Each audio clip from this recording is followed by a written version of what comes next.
Cooperative market के ताजर खाकस्तर दुकानें और सामान को देखकर फट पड़े। 500 से ज्यादा दुकानें जल गईं, अरबों रुपए का नुकसान हो गया। तकरीबन 500 दुकानें आग से मुतासिर होने का दावा। कम से कम 2500 अफराद का रोजगार मुतासिर हुआ। ताजरों को अरबों रुपए के नुकसान पर अफसोस। फायर ब्रिगेड का अमला ताखीर से पहुंचा। ताजरों का इल्जाम है पानी कम होने का भी शिकवा कर दिया। फायर ब्रिगेड अमले पर भड़क उठे। वजीर आला से खुद आकर सूरत हाल का जायजा लेने का मुतालबा भी कर दिया गया। ताजरों का मुतालबा तस्लीम ना होने पर मुतासरा मुकाम पर टेंट लगाकर बैठने का फैसला कर लिया है। कोऑपरेटिव मार्केट के ताजर खाकस्तर दुकानों और सामान को देखकर फट पड़े। 500 से ज्यादा दुकानें जल गईं, अरबों रुपए का नुकसान हो गया। तकरीबन 500 दुकानें आग से मुतासिर होने का दावा है। कम से कम 2500 अफराद का रोजगार मुतासिर हुआ है। ताजरों को अरबों रुपए के नुकसान पर अफसोस है। फायर ब्रिगेड का अमला ताखीर से पहुंचा। ताजरों की जानिब से ये इल्जाम लगाया जा रहा है और ये भी कहा जा रहा है कि पानी भी कम था। फायर ब्रिगेड अमले पर भी भड़क उठे हैं ताजर और वजीर आला से खुद आकर सूरत हाल का जायजा लेने का मुतालबा किया गया है ताजरों की जानिब से। और उनके मुतालबा तस्लीम ना होने पर ताजरों ने कहा है कि मुतासरा मुकाम पर टेंट लगाकर बैठने का उन्होंने फैसला किया है। आपको बता रहे हैं कोऑपरेटिव मार्केट के ताजर खाकस्तर दुकानों और सामान को देखकर फट पड़े हैं। 500 से ज्यादा दुकानें हैं जो जल गई हैं, अरबों रुपए का नुकसान हो गया है। तकरीबन 500 दुकानें थी जिन जो आग से मुतासिर हुई हैं। आपको बता रहे हैं ताज़ा तरीन सूरत हाल है। कोऑपरेटिव मार्केट में लगने वाली आग पर ताजर फट पड़े हैं और कहते हैं मार्केट की तकरीबन 500 दुकानें आग से मुतासिर हुई हैं। कम से कम 500 दुकानें हैं और सब खत्म हो गई हैं, कुछ भी नहीं बचा, सब राख है। और कल शाम के असर के बाद से आग लगी हुई है और अब तक जो है ना काबू नहीं पा सके। वजह यह है कि एक तरफ से वो जाते हैं वापस बस दूसरी तरफ से लग जाती है, ये अभी तक कंट्रोल में नहीं आ सकता। अज़ाला तो जुला तो जो हमारी हुकूमत की सूरत हाल है और जो हमारी मुल्क की सूरत हाल है उससे तो हमें कुछ भी नजर, अपनी मदद हम लोग कुछ कर सके तो शायद कर लें, बाकी ना तो हमें वक्त हुकूमत से कोई उम्मीद है। सदर कोऑपरेटिव मार्केट का जो कल से ये हादसा हुआ है तो अभी तक आप देख सकते हैं कि हुकूमत का कोई नुमाइंदा यहाँ पे मौजूद नहीं है। ठीक है, मार्केट का वो आलम है कि एक दुकान की आग बुझती है और दूसरी दुकान की आग लग जाती है। तकरीबन 500 दुकानों से ऊपर इस वक्त खाक में मिल चुकी है।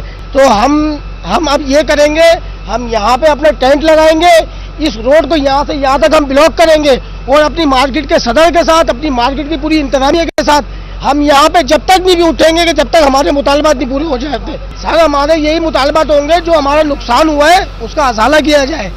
सदर कोऑपरेटिव मार्केट में लगने वाली आग कूलिंग का अमल जारी है। कमिश्नर कराची कहते हैं कुछ घंटे में कूलिंग का अमल मुकम्मल हो जाएगा। इस वक्त वहाँ क्या सूरत हाल है जानने के लिए राब्ता किया है हमने अपने नुमाइंदे साउद बिन मुर्तज़ा से। जी साउद, क्या तफसीलात हैं? जी बिल्कुल, गुज़िश्ता शाम को कोऑपरेटिव मार्केट में अचानक आतिशबाजी हुई थी और उसके बाद देखते ही देखते पूरी मार्केट को आग ने अपनी लपेट में ले लिया था। अब तक यहाँ पर आग की जो है कूलिंग का अमल चल रहा है। कैमरामैन फरहान अगर आपको दिखाएं कि फायर ब्रिगेड का अमला काम कर रहा है और जो दुकानों में से जो सामान जलकर खाकस्तर हो गया वो जो है बाहर पड़ा हुआ है। यहाँ पर तक बताया जा रहा है कि कमिश्नर कराची के मुताबिक 300 से ज़्यादा दुकानें, जबकि दुकानदारों का यह कहना है कि 470 दुकानें रजिस्टर्ड हैं, उससे ज़्यादा ही दुकानें थी जो तमाम जल गई। अंदर सामान मौजूद था वो जल गया, अरबों रुपए का नुकसान हुआ है। इंतजामिया का यह कहना है कि आग पर मुकम्मल काबू जब हो जाएगा, कूलिंग ख़त्म हो जाएगी, माहिरीन इसका एक्सपर्ट जो है वो इसका तखमीना लगाएंगे कि कितना नुकसान इसमें हुआ है। आग लगने की वजह भी फौरी तौर पर अब तक मालूम नहीं हो सकी है, उसके लिए भी टीम्स यहाँ पर आएंगी और देखा जाएगा किस तरह से ये आग लगी थी। कमिश्नर कराची का ये कहना था कि इमारत में आग लगने से को बुझाने के लिए इंतजामात मौजूद नहीं थे। जब भी इस आग को जो है पकड़ा था, इतनी जो शिद्दत थी वो बहुत ज़्यादा बढ़ गई थी।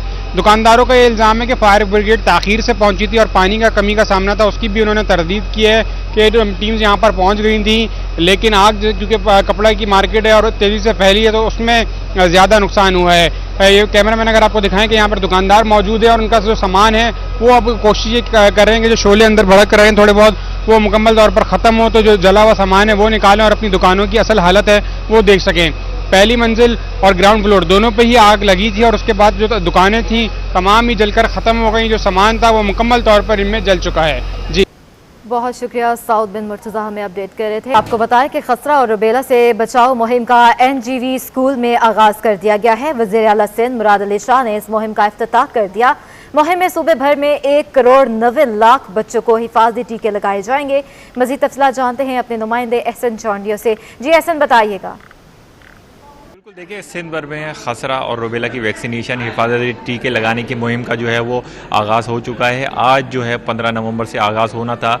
आज वज़ीर आला सिंध मुराद अली शाह साहब जो है यहाँ पे पहुँचे और उन्होंने ख़ुद इफ्तिताह किया है इस मुहिम का, और उनके साथ जो है वो सेक्रेटरी तालीम और DG स्कूल और DG हेल्थ वगैरह जो है वो यहाँ पर उनके साथ मौजूद थे। जो वज़ीर आला सिंध ने यहाँ पर मीडिया से और तकरीब से ख़िताब करते हुए बात करते हुए उनका ये कहना था कि वालिदैन जो है वो ख़ास तौर पर इस मुहिम में जो है वो जो सरकारी अफसरान हैं महकमा सेहत के, जो स्कूल में ये मुहिम जारी है तो उसका साथ दें। इस साथ देने का मकसद ये है कि जिस तरीके से उन्होंने मिसाल दी कि जो पोलियो है, पोलियो में उन्होंने वालिदैन ने जो है वो आगे बढ़ के अपने बच्चों को जो वो ड्रॉप्स जो है वो पिलाए। उससे ये फ़र्क पड़ा कि दुनिया भर में पाकिस्तान में जो है अब पोलियो के केसेस जो है ना होने के बराबर हैं। तो इसी तरीके से जो है रुबेला खसरा की भी जो है वो ख़तरनाक बीमारी है, इसमें भी वो साथ दें, इसलिए जो है बच्चे किसी भी बीमारी में मुब्तला ना हो सकें। वज़ीर आला सिंध मुराद अली शाह का कहना है कि खसरा और रुबेला मुहिम आलमी अहमियत का हामिल है, जिसका हिस्सा पाकिस्तान भी है। तमाम वालिदैन से गुजारिश है कि बच्चों को लाजमी वैक्सीनेशन करवाएं और सिंध भर में 1 करोड़ जबकि कराची में 50,000 से ज़ायद बच्चों को वैक्सीनेशन लगाई जाएगी। बच्चों को पोलियो से बचाव के कतरे भी साथ पिलाए जा रहे हैं। इनका मजीद कहना है कि दुनिया भर में कौमी मुहिम के दौरान सबको ताउन करना चाहिए। मेरी वालिदैन से दरख्वास्त है कि वो इंश्योर करें कि बच्चों को मीजल्स और रुबेला में वैक्सीन लगे और उसके साथ साथ 5 साल से बच्चे हैं उनको पोलियो की ड्रॉप लगाई जाए। 1 करोड़ 90 लाख बच्चों को 9 महीने से 15 साल तक के बच्चों को हम ये वैक्सीन लगाएं, और उसके साथ साथ जो बच्चे हैं जिनमें 5 साल से कम है उनको पोलियो की ड्रॉप भी पिलाई जाए। कमिश्नर कराची का रुबेला और खसरा मुहिम का जायजा लेने के लिए फेरियर स्कूल जिला जनूबी पहुंच गए हैं। कमिश्नर कराची ने कहा कि रुबेला और खसरा मुहिम बच्चों को बीमारियों से निजात दिलाने के लिए है। वालिदैन बच्चों को बिला झिझक वैक्सीन लगवाने की इजाज़त दें। आपको बता रहे हैं कमिश्नर कराची का रुबेला और खसरा मुहिम का जायजा लेने फेरियर स्कूल जिला जनूबी पहुंच गए हैं। कमिश्नर कराची ने कहा कि रुबेला और खसरा मुहिम बच्चों को बीमारियों से निजात दिलाने के लिए है। मजीद तफसीलात जानेंगे। एहसन चांडियो हमारे साथ मौजूद हैं। जी एहसन, बताइएगा।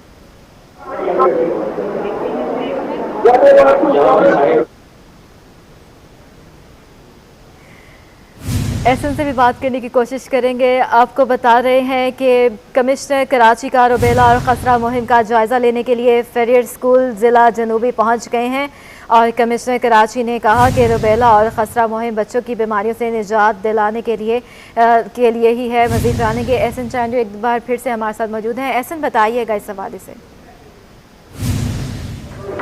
बिल्कुल, देखिए कमिश्नर कराची का रुबेला और खसरा मुहिम का जायजा लेने के स्कूल जिला रुबेला और खसरा मुहिम बच्चों को बीमारियों से निजात दिलाने के लिए कमिश्नर कराची ने मजीद कहा कि 9 माह से 15 साल तक के बच्चों को वैक्सीन दी जाएगी। उसके अलावा वालिदैन बच्चों को वैक्सीन लगवाने की इजाजत दें। उनका कहना था कि स्कूलों पर इससे ज्यादा फोकस कर रहे हैं कि बच्चे जो है वो ज्यादा तादाद स्कूलों में है। अगर तक इस बीमारी से 35 अफवाद हो चुकी हैं। जी एहसन चांडियो हमें अपडेट कर रहे थे, आपका बहुत शुक्रिया। इंटरबैंक में डॉलर की ऊंची उड़ान थम गई है। एक दिन में इंटरबैंक में डॉलर 1 रुपये 23 पैसे सस्ता हो गया है। इंटरबैंक में डॉलर 175 रुपये की सतह से नीचे आ गया है। मजीद तफसीलात जानते हैं अपने नुमाइंदे अशरफ खान से। जी अशरफ, बताइएगा।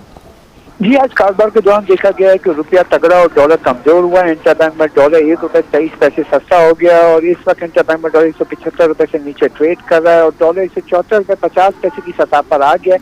गुज़िश्ता रोज जो मुशीर खजाना शौकत तरीन ने कहा था कि जो डॉलर तेजी से बढ़ रहा है इसके पीछे जो है ब्लैक मार्केटिंग का एक हाथ नजर आ रहा है। साथ में अफगानिस्तान जो डॉलर जा रहा है उसकी कंसर्न पर जो है ये बातें हुई हैं और उसके बाद रुपया जो है अब तगड़ा हो रहा है और डॉलर कमजोर हो रहा है। बहुत शुक्रिया अशरफ खान, हमें अपडेट कर रहे थे। यूटिलिटी स्टोर्स शहरियों के लिए मायूसी का सबब बनने लगा। आटा और चीनी की यूटिलिटी स्टोर्स पर अदम फ्राहमी पर शहरियों की परेशानी बढ़ गई है। 15 रोज से चीनी यूटिलिटी स्टोर्स पर दस्तयाब ना हो सकी और जबकि आटे की किल्लत भी सामने आई है। मजीद जानते हैं हमारे नुमाइंदे बसीम इफ्तिखार से। जी बसीम, बताइएगा। कराची के मुख्तलिफ यूटिलिटी स्टोर्स पर चीनी का बहरान और आटे की किल्लत का सिलसिला बदस्तूर बरकरार है। मैं इस वक्त डिफेंस के एक यूटिलिटी स्टोर पर मौजूद हूँ। मेरे उल्टे हाथ की तरफ ये जो हिस्सा है जहाँ पे बॉटल्स रखी हुई हैं, यहाँ पर चीनी रखी जाती थी और जब चीनी की सप्लाई होती थी तो यहाँ पर उसको जमा करके यहीं से शहरी जो है वो चीनी के जो थैले हैं 2 किलो के थैले वो यहीं से परचेज़ करते थे और उसके साथ साथ फिर जो कैश काउंटर है वहाँ पर जाके उसकी पेमेंट करते थे। और जबकि सीधे हाथ की तरफ जब आटे की सप्लाई होती थी तो इस सीधे हाथ की तरफ ये जो खाली हिस्सा है यहाँ पर आटा रखा जाता था। हम यहाँ पर भी आटा मौजूद नहीं है और शहरियों को जो है वो शदीद परेशानी का सामना करना पड़ रहा है। दीगर हम शेल्फ पे देख रहे हैं कि दीगर ज़रूरत ज़िंदगी की अशिया तो वो मौजूद है, लेकिन शहरियों की तरजीह ये होती है कि वो यूटिलिटी स्टोर्स पर आके बिलखुसूस चीनी और आटा जो है उसको ख़रीदे, क्योंकि आम बाज़ारों में चीनी की कीमतें कम तो हुई हैं लेकिन यूटिलिटी स्टोर्स के मुकाबले में अभी भी जो है मुख्तलिफ जो इलाके हैं वहाँ पर चीनी की कीमतें भी ज़्यादा हैं, आटे की कीमतें भी ज़्यादा हैं। तमाम जो यूटिलिटी स्टोर्स जो ज़राए उनका ये कहना है था कि जो यूटिलिटी स्टोर्स के गोदाम है वहाँ पे चीनी का जो ज़ख़ीरा है वो ख़त्म हो चुका है, लेकिन अब ये बताया जा रहा है कि यूटिलिटी स्टोर्स के गोदामों पर चीनी जो है वो फराहम की जा चुकी है और अब यूटिलिटी गोदामों से जो यूटिलिटी स्टोर्स पर चीनी की फराहमी है उसका आगाज़ जो है वो इम्कान है कि कल से किया जाएगा। जी बहुत शुक्रिया बसीम इफ्तिखार, हमें अपडेट कर रहे थे। आपको बताएं कि सिंध के मुख्तलिफ डिस्ट्रिक्ट से ताल्लुक़ रखने वाले वैक्सीनेटर्स कराची प्रेस क्लब पर एहतजाजी धरना दिए बैठे हैं। धरने के शुरका का कहना है कि टाइम स्केल की बहाली और 336 वैक्सीनेटर्स की तनख्वाहें बहाल ना किए जाने तक एहतजाजी धरना जो है वो जारी रहेगा। तफसीलात जानते हैं इरफान अब्बासी से। जी इरफान, बताइएगा।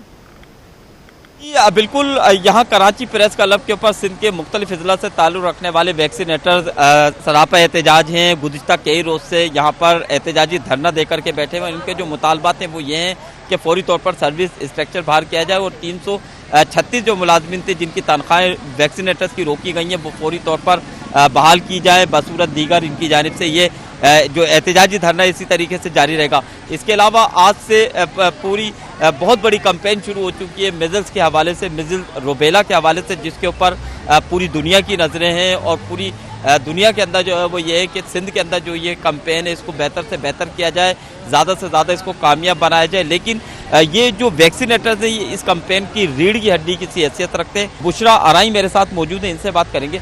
ये बताइएगा, आज से कैंपेन शुरू हो रही है, कितना बड़ा नुकसान होगा इससे? देखिए, नुकसान की जिम्मेदारी तो गवर्नमेंट की है ना। हमारे तो 2 मुतालबे हैं और वो जायज़ मुतालबे हैं कि जो हमारी समरी सर्विस स्ट्रक्चर की वो फाइनेंस में पड़ी है वहाँ से अप्रूवल लेके सीएम से साइन करके आज हमें दे दें और जो 336 लोग हैं हमारे वैक्सीनेटर NTS पास, उनकी तनख्वाहें बहाल कर दी जाए क्योंकि वो टर्मिनेट नहीं है। उनकी तनख्वाहें बहाल करें। चले उसमें अगर ये कानून ला रहे हैं तो हमें सर्विस स्ट्रक्चर दे दें। बिल्कुल जी, ये सूरत हाल है। कराची प्रेस क्लब पर बैठे हुए इन लोगों का यही मुतालबा है कि फौरी तौर पर इस सूरत हाल को देखा जाए ताकि ये तमाम के तमाम जो लोग हैं वो सुकून का सांस ले सकें और जो बच्चे हैं उनको वैक्सीनेशन की जा सके। जी बहुत शुक्रिया इरफान, हमें अपडेट कर रहे थे।